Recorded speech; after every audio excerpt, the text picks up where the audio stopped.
Dear students, let's have a look on the multiple choice questions of cholera और देखते हैं कि examiner हमसे कॉलरा के बारे में किस तरह के क्वेश्चंस पूछता है। Let's flip the screen. तो कॉलरा के क्वेश्चंस किए हैं जी। पहला क्वेश्चन हमने देखा है कि why vaccination has failed to eradicate cholera, और उसमें हमने ये डिस्कस किया कि क्योंकि वो उसके ल्यूमन ऑफ द गट में मौजूद होता है जहां पर व्हाइट ब्लड सेल्स की एक्सेस इतनी आसान नहीं होती। ठीक है जी।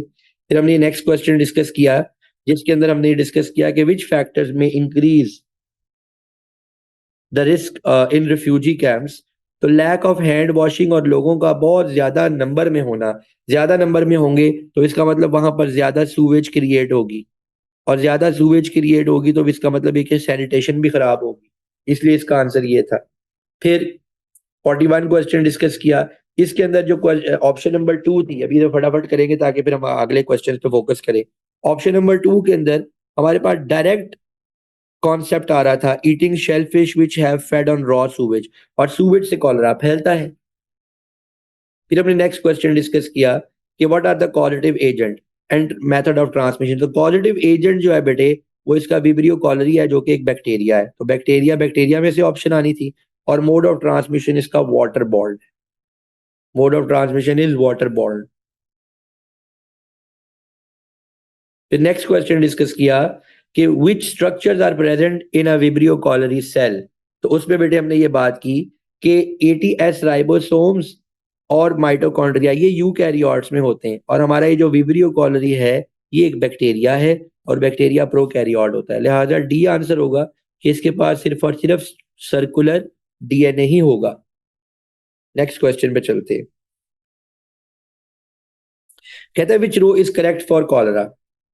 अच्छा जी, nature of disease, nature of disease ये तो इन्फेक्शियस डिजीज है, लिहाजा नॉन इन्फेक्शियस की ऑप्शन तो कट गई। Method of transmission, insect vector तो है नहीं, और कॉलिटिव एजेंट प्लाज्मोडियम तो है नहीं।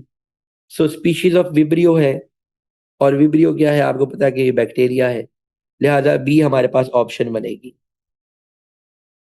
जिन क्वेश्चंस पे टाइम नहीं देना चाहिए, ज्यादा टाइम नहीं लगाना चाहिए, उन पे मैं टाइम नहीं लगा रहा, ताकि जिन क्वेश्चंस को हमें टाइम देना हम उन पे ज्यादा टाइम दें। कहते हैं which statement explain why cholera has not been eradicated by vaccination. कि वैक्सीनेशन से कॉलरा अभी दुनिया से इरेडिकेट क्यों नहीं कर पाए। कह रहा है कि बताओ इनमें से कौन सी स्टेटमेंट इस चीज को एक्सप्लेन करती है। Cholera is cause by bacterium vibrio colony. अच्छा जी, तो बैक्टीरिया से कॉज होने का मतलब ये नहीं कि हम उसको इरेडिकेट ना कर सकें। Many people can have disease but show no symptoms. ऐसा नहीं होता, जिसको ये डिजीज होती है उसको ये कॉलरा के सिम्टम्स तो 2.5-3 घंटे में ही आना शुरू हो जाते हैं। People are mobile due to global trade and tourism. हाँ, एक ये वजह हो सकती है कि हम इसको इरेडिकेट नहीं कर सके। इसकी वजह ये है कि लोग मूवमेंट बहुत करते हैं, दाएं से बाएं बाएं से दाएं मूव करते रहते हैं, और उनकी मूवमेंट की वजह से इनकी जो वैक्सीनेशन की हर्ड इम्यूनिटी है वो पॉसिबल नहीं होती। और दूसरा सबसे इंपॉर्टेंट पॉइंट वो ये है कि ये स्मॉल इंटेस्टाइन के सेल्स को टारगेट करता है, जहां तक हमारे इम्यूनिटी सेल्स का पहुंचना बड़ा देर तलब काम होता है, बड़ी मुश्किल से और देर से वो वहां तक पहुंचते हैं। तो इसीलिए इसका आंसर होगा डी, कि cholera pathogen they target cells in small intestine, और दूसरी बात ये कि लोगों की मोबिलिटी बहुत ज्यादा है। 18, वो कहता है why do people in refugee camps have a high risk of being infected by cholera.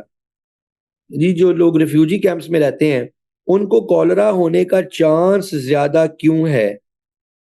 अच्छा जी, पहला पॉइंट है drinking water is likely to be contaminated with sewage. Refugee camps में ये मसला बहुत कॉमन होता है जी। बिल्कुल ठीक है, बात ये हो सकती है, इसको हम कंसिडर करते हैं, बाकी ऑप्शंस को देखते हैं। People live in close contact increasing the risk of droplet infection. Cholera droplet infection से नहीं है, वाटर बॉर्न है। ये नहीं है कि लोग एक दूसरे पे खांस रहे हैं तो कॉलरा शिफ्ट हो जाएगा, नहीं। There is shortage of antibiotics.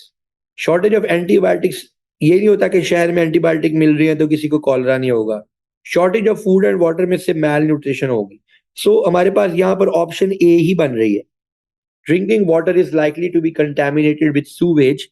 इसीलिए जो लोग रिफ्यूजी कैंप्स में रहते हैं उनका कॉलरा को कांटेक्ट करने का रिस्क जो है वो बहुत हाई है। नेक्स्ट क्वेश्चन देखते हैं। कहते हैं बहुत सी कंट्रीज में कॉलरा कॉमन नहीं है। और कॉलरा के वहां कॉमन ना होने का क्या रीजन है?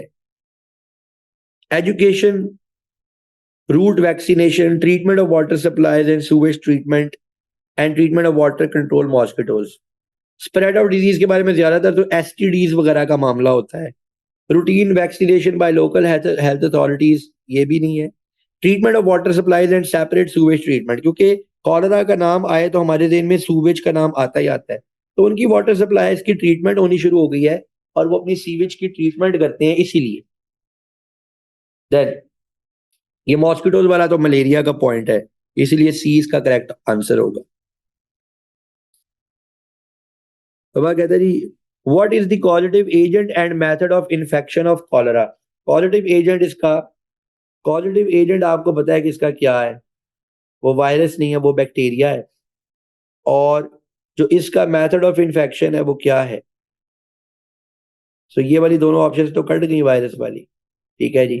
वो फूड एंड वाटर है, कंटेमिनेटेड फूड खा ली या कंटेमिनेटेड पानी पी लिया तो कॉलरा हो जाता है, ठीक है जी। सो ये तो थे कॉलरा के क्वेश्चंस। अब हम चलते हैं नेक्स्ट टॉपिक की तरफ और उसके क्वेश्चंस को एड्रेस करते हैं।